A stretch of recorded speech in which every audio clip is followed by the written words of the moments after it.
Voilà à tout le monde, on se retrouve pour une nouvelle vidéo sur la chaîne YouTube du Journal du Réal. On va faire un gros point sur l'actualité chaude, et il y en a eu beaucoup aujourd'hui. Pour cela, je suis avec Victor Brochet. Comment ça va, Victor? Ça va. Fin de journée, mais encore beaucoup de choses, là, beaucoup d'actu qui tombent sur le Real Madrid. On a eu une bonne grosse journée. C'est pour ça qu'on vous fait un deuxième point actu de suite. Donc ça va être cool. Journée extrêmement chargée en actualité, comme j'ai pu le dire. On va commencer par le plus chaud, l'état du groupe. La journée était mouvementée à Valdebebas, puisqu'il y a eu des absents, il y a eu des joueurs qui se sont entraînés individuellement. Je vais faire un point sur tout cela, tu me diras ce que tu en penses ensuite, Victor. Eduardo Camavinga, déjà, est malade, symptômes grippaux, bon, c'est l'hiver, on connaît, ça arrive. Il a raté l'entraînement du jour, et il est questionnable pour l'entraînement de demain, et également pour le match de jeudi contre le Celta de Vigo. Selon nos informations, selon même mes informations, ça va, c'est pas trop grave. Ce qu'a Kamavinga, il n'est pas non plus cloué au lit sous 41 de fièvre, mais en tout cas assez pour rater l'entraînement du jour. Demain, il y a la conférence de presse, il y a le dernier entraînement avant le match. S'il est présent à cet entraînement-là, c'est qu'il est dans le groupe, logiquement, enfin, c'est qu'il est dans le groupe pour le match contre le Celta. S'il n'est pas là, c'est que logiquement, il n'est pas dans le groupe pour le match contre le Celta. Les choses sont assez simples habituellement à Madrid. On verra si Carlo Ancelotti précise sa condition en conférence de presse. Ensuite, on se rappelle que Valverde et Bellingham étaient sortis sur blessure contre Mallorca. Ils ont joué la finale sans être à 100%, selon tout ce qui était sorti. Et ils se sont entraînés en salle aujourd'hui pour poursuivre leur récupération, on va dire. Et ils s'entraîneront normalement demain. C'est également le cas de Kylian Mbappé. Il s'est aussi entraîné individuellement en salle pour travailler sur sa récupération et s'entraînera normalement avec le groupe demain. Enfin, pour être complet, Bayeiro, c'est lui qui est entraîné individuellement sur la pelouse à côté et lui ne sera pas dans le groupe. Mais ça change pas grand-chose contre le Celta de Vigo. Je te laisse réagir, notamment à une absence potentielle de Camavinga, Victor. On va pouvoir y revenir un peu plus tard en vidéo, mais ça va encore une fois un peu altérer les plans de Carlo Ancelotti qui cherche de nouvelles solutions pour sa ligne défensive. Camavinga arrière gauche, qui pour remplacer Lucas Vasquez qui ne donne définitivement pas motif de satisfaction au poste d'arrière droit, qui pour faire la charnière centrale avec Antonio Rudiger, même si ce dernier aurait définitivement des douleurs au genou droit, arthrose, etc. Enfin, quelque chose qui traîne depuis un petit moment déjà. Donc peut-être laisser au repos pour le Celta. On pourra aussi peut-être y revenir en fin de vidéo. Bah oui, c'est pas une bonne nouvelle, même s'il a fait un mauvais classico, Eduardo Camavinga. Il faut en plus de ça qu'il s'installe définitivement dans ce milieu, en tout cas dans ce 11 du Real Madrid, qu'il enchaîne les matchs, donc c'est pas une bonne nouvelle. Et puis voilà, pas trop mal. Valero absent, ça c'est la grosse perte. C'est la grosse perte. Voilà. La grosse info du genre. Faire un peu D'autres d'ironie. On va dire le point clé de cette vidéo, ça reste Vinicius Junior. D'autres choses se sont passées autour de Vinicius Junior. Il y a deux points. Il y a une déclaration venue d'Arabie Saoudite, le président de la SPL, la Saudi Pro League, qui passe à l'offensive sur Vinicius Junior. Il a dit c'est une question de temps et de négociation quant à la venue du Brésilien. Donc on voit clairement qu'ils sont toujours aussi motivés en Arabie Saoudite pour le ramener. Et l'autre information, là, ça vient de chez AS, et ce serait un agacement du Brésilien qui a réalisé qu'il n'était pas intouchable au sein de l'effectif madrilène après sa sortie à la 76e minute. C'est une sortie qui était un choix totalement tactique, c'était pas de la gestion d'effectifs, de la gestion du repos ou quoi que ce soit. C'était Vinicius de moins bon attaquant et c'est lui qui en a payé les frais. Et donc il y aurait un agacement chez le Brésilien, il y a une sorte de surprise aussi, il a été surpris, parce que même, on le rappelle, hein, même le quatrième arbitre avait annoncé Bellingham qui sortait, donc tout le monde a été surpris à ce moment-là, et ça aurait créé des tensions entre Vinicius Junior et le club, selon AS. Je te laisse réagir, Victor. Ouais, on a parlé, ça parle de tension, mais il y a aussi plus presque de la surprise, un peu de déception au-delà d'énervement ou autre, ou de frustration. Frustration un peu, ça, As le dit clairement, utilise ce terme-là pour décrire un peu la relation entre Vini et le club là actuellement, qui a de la frustration d'un côté. Après, c'est un choix logique hein, de Carlo Ancelotti. Vini était pas bien, même si c'est un joueur qui historiquement dans les classicos, dans les grands matchs, a toujours été déterminant. Là, Vini, on peut discuter un peu plus de ses récentes prestations, même s'il y a encore de très bonnes choses aussi. Bref, la grosse info, c'est plutôt l'Arabie Saoudite. On avait dit avec Pablo dans une vidéo où ça risque d'être le dossier du Mercato 2025. Et on va clairement dans ce sens avec ce genre de déclaration du PDG de l'Arabie Saoudite qui font clairement de Vini leur priorité. Et avec tout ce qui se passe récemment, avec évidemment les histoires de racisme, l'expulsion contre Valence, peut-être un joueur qui ne se sent pas non plus aimé à sa juste valeur au sein du club, avec l'arrivée de Kylian Mbappé, cette fameuse donc, frustration avec la sortie à la 75e minute avec ce match, etc. Le joueur réfléchit. Et c'est jamais bon quand tu réfléchis qu'il y a 1 milliard sur la table. Si je reprends les chiffres qui ont été à peu près donnés, bon, c'est une sacrée balance, quoi. La balance, elle est lourde d'argent, donc attention, on vous l'a déjà dit, Pablo notamment, que le joueur réfléchit, que ça risque d'être un dossier. Si l'Arabie Saoudite ne change pas son fusil d'épaule et continue à faire du lobbying dans ce sens-là, à un joueur qui est dans une situation assez étonnante et délicate avec le Real Madrid actuellement, parce que le club aussi traverse une... Pas que Vigny le club, c'est le club de manière générale, traverse une période assez délicate. Voilà, les étoiles pourraient s'aligner pour l'Arabie Saoudite et ce serait vraiment dommage pour le Real. Il faut pas oublier que tu dis qu'il y a 1 milliard, ça peut peut-être faire pencher la balance. Tout être humain réfléchit dans tous les cas à une telle offre, hein.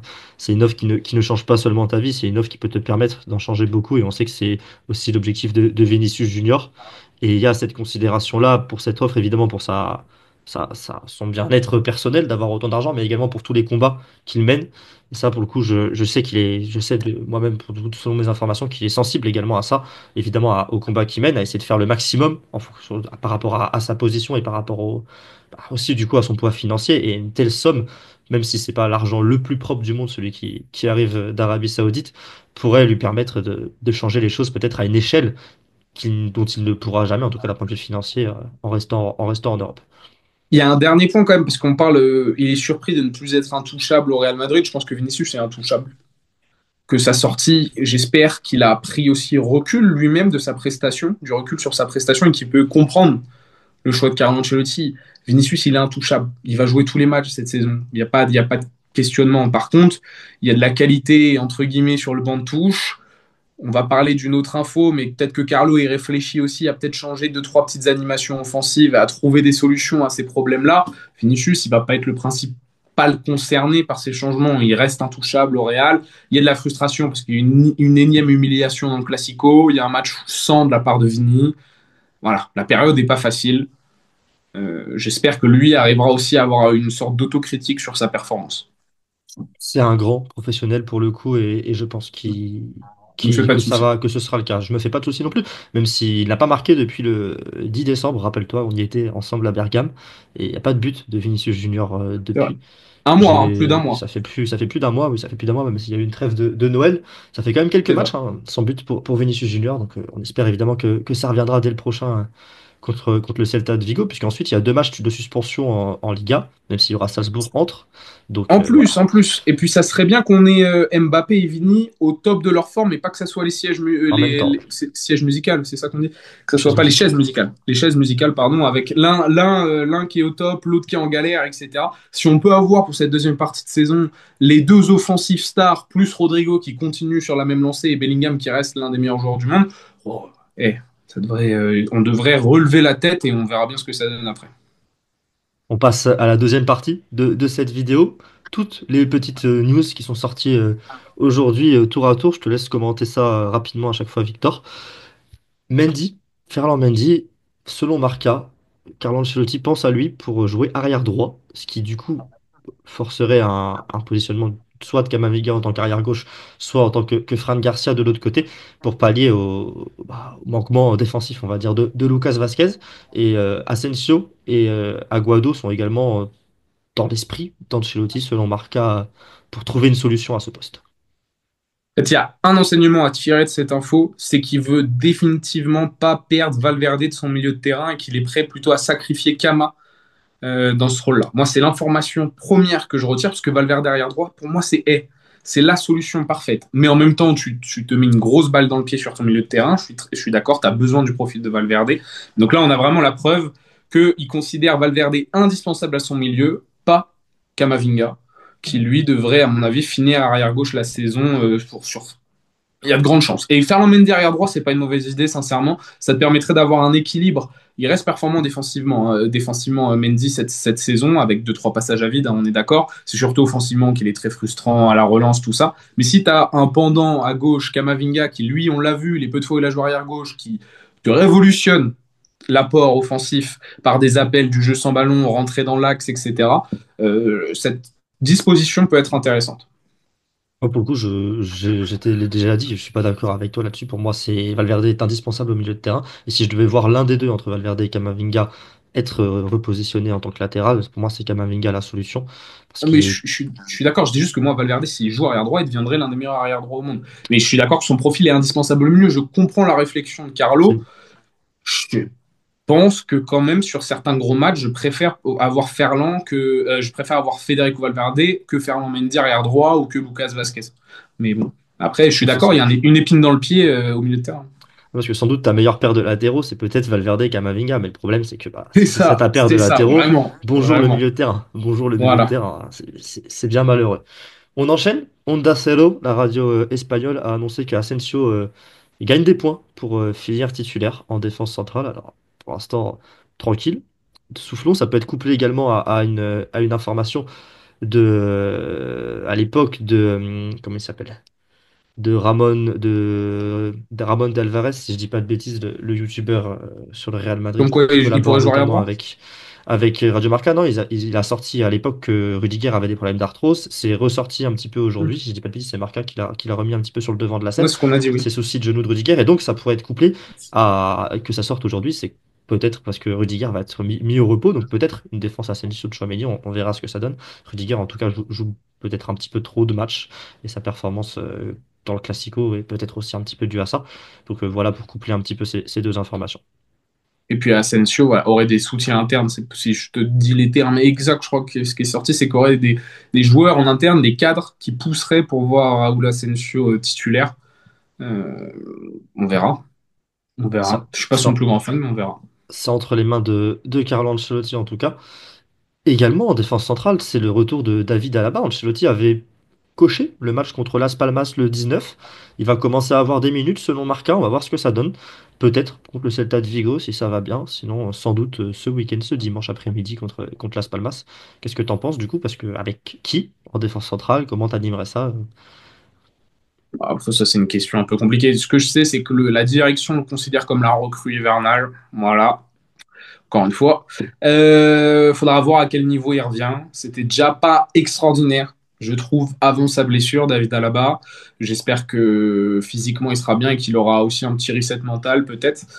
Après, pour l'animation, au moins, par contre, normalement, ça t'amène dans la dimension de la relance et de leadership, David Alaba. Ça, ce n'est pas à sous-estimer. Alors oui, on a la Boyer, Rudiger, etc. Mais David Alaba est beaucoup dans la communication. Et ça ne peut que faire du bien à cette équipe du Real Madrid. Et la charnière Alaba Rudiger, moi je la trouve très complémentaire. Donc le retour d'Alaba, s'il est au top de sa forme, pour moi il sera titulaire. Mais voilà, je maintiens, il faut recruter à ce poste-là parce qu'il nous faut des joueurs top monde. Alaba, je pense plus qu'il le soit. Rudiger, il l'a été l'année dernière, voire même plus que top monde, peut-être le meilleur défenseur au monde. J'ai peur, et je l'avais déjà dit, que ça soit une sorte d'épiphénomène qui retourne un peu à son vrai niveau cette saison, de troisième défenseur dans un top club, voire c'est plus qu'une simple roue de secours. On parle vraiment d'un mec qui peut jouer tous les matchs de la saison, qui a pas trop de galères, mais où il faut une vraie confiance à ce poste-là. Bref, Asensio, cool, et après, ouais, il y aura une concurrence avec Asensio là-bas, quoi, on verra. Et Chouameni, si on continue à décider de le faire jouer. Alors, ce que ça donne, il y a également Edu Aguirre qui collabore notamment avec le Chiringuito qui a mentionné qu'en Carlo Ancelotti songe à briser le carré magique, le quatuor Bellingham, Rodrigo, Vinicius, Mbappé et peut-être du coup pour repasser sur un 4-4 de losange à la place du 4-3-3 actuel. Je pense que notamment le manque d'effort et surtout le manque de cohérence à la perte de balles, je pense, du trio, voire même du quatuor sur le match à Mestalla et sur le match contre le Barça je pense, fait douter Carlo Ancelotti. Je pense que ça vient de là. Après, il faut voir, hein, parce que ça va s'animer avec un Rodrigo sur le banc, du coup. C'est Et donc compliqué tu d'avoir du changes quoi statut, en quoi. fait? Bah oui, Et en c'est fait, ça, tu c'est changes d'avoir du quoi? statut. Et tu mets qui? Non, mais c'est pas la question. C'est que tu peux me dire, tu changes l'animation offensive pour que sans ballon, le jeu soit différent. Mais c'est qui? Tu vas enlever Rodrigo. Et Rodrigo, c'est le seul qui a un impact dans le jeu sans ballon. Donc au final, qu'est-ce que tu vas me changer? Rien du tout. C'est là où je vous dis, je suis le fou du bus, hein. J'ai vu dans les commentaires, ça m'a bien fait rire. Quand je vous dis que Carlo, vous pouvez changer Carlo Ancelotti, ça changera rien. Il y a aucun entraîneur sur Terre qui va venir au Real, qui va s'asseoir et qui va vous mettre Mbappé, Vini ou Bellingham sur le banc. De un, parce que ce sont des joueurs extraordinaires. On peut discuter de la complémentarité, etc. Mais personne va mettre ces joueurs-là sur le banc. Donc, ok, on enlève les quatre fantastiques. Donc, on enlève Rodrigo. Tu vas me mettre Brahim. Brahim, il fait le même travail que Rodrigo défensivement, mais pas forcément mieux. Et je pense qu'offensivement, c'est moins bien que Rodrigo. Ou alors, il met Luka Modric pour densifier le milieu de terrain. Bah, ouais, ça change pas grand-chose à ton problème, parce qu'au final, tu as quand même Bellingham qui va devoir s'isoler sur le côté gauche et Valverde qui va devoir s'isoler sur le côté droit en phase défensive. Et donc, je se retrouve plutôt avec Modric qui doit gérer les transitions dans l'axe.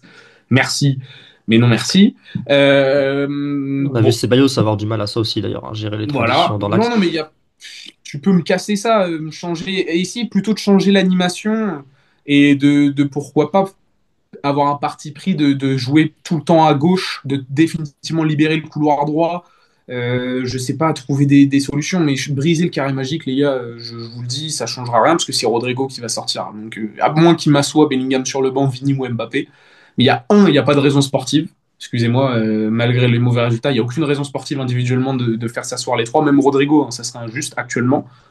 Il faut trouver la solution sur le terrain, quoi. Il faut que l'attitude aille aussi. Parce que quand les joueurs pressent, quand Bellingham, quand il y a plus d'équilibre, ben, ça marche bien. Ça dépend. Oh, on est totalement d'accord là-dessus, hein. Pour le coup, je vois pas comment ça changerait. Enfin, ça changerait pas grand-chose. La solution, c'est de demander à Vinicius et Mbappé de courir plus. Mais pour ce qui Et est de Vini le fait Vinicius, en on l'a plus. vu déjà le faire et Vini le fait en plus. il est pas si avare d'efforts. Mbappé, on l'a jamais vu courir de sa carrière. Bah écoute, c'est le moment de Il s'y le mettre. fait, il l'a fait C'est le aussi moment de un s'y peu, mais mettre c'est du pressing un peu. C'est un pour pressing faire joli, sans hein. aucune volonté de Pour faire récupérer joli. la balle. C'est courir pour courir. C'est ça. Dernière info, la SER, la cadena SER, qui est du coup la télé ou la radio. La radio, si je dis pas de bêtises. euh, a documenté sur le fait que Xabi Alonso est dans les rangs du Real Madrid vu comme le successeur unique qu'il y a et on en avait parlé dans la vidéo comme Zidane, équipe de France. Ça ouvre encore en plus grand les portes du Real Madrid pour Xabi Alonso. Oui, c'est un secret de polichinelle. Voilà, tout le monde est au courant que normalement c'est Xabi Alonso qui devrait succéder à Carlo Ancelotti quoi qu'il arrive. Écoutez, moi j'ai hâte. Je suis le conducteur du train, enfin un des conducteurs, je ne peux pas dire ça, mais en tout cas j'ai toujours adoré Xabi Alonso, son travail. Je le soutiens à 2000%. Je suis très curieux de voir ce qu'un tacticien comme Xabi Alonso, comment il va gérer un groupe plein d'ego en imaginant qu'il ait le même groupe que Carlo Ancelotti cette année. Je suis très curieux de ça et comment il va réussir à faire jouer cette équipe. Après, voilà, il y a un mercato qui va se passer entre-temps, il y aura des ajustements d'effectifs et tout. En tout cas, c'est un nouveau cycle qui m'excite énormément, mais c'est pas pour autant que Carlo Ancelotti, c'est pas la question que ce soit l'homme de la situation ou autre, mais à l'instant T, personne ne peut faire mieux. Je maintiens cette phrase assez marrante dont on a fait le titre, qui a fait beaucoup débat. Mais voilà, Xabi Alonso, on a hâte qu'il arrive au Real Madrid et de voir ce que ça va donner. On est bien d'accord sur ça, en tout cas. Hâte de voir Xabi Alonso. Et la SER, c'est bien évidemment une radio. C'est juste que toutes les radios en Espagne s'appellent chaîne avant. Et je pense qu'en France, on a plus l'habitude de dire une chaîne de télé qu'une chaîne de radio. On dirait plus une station de radio.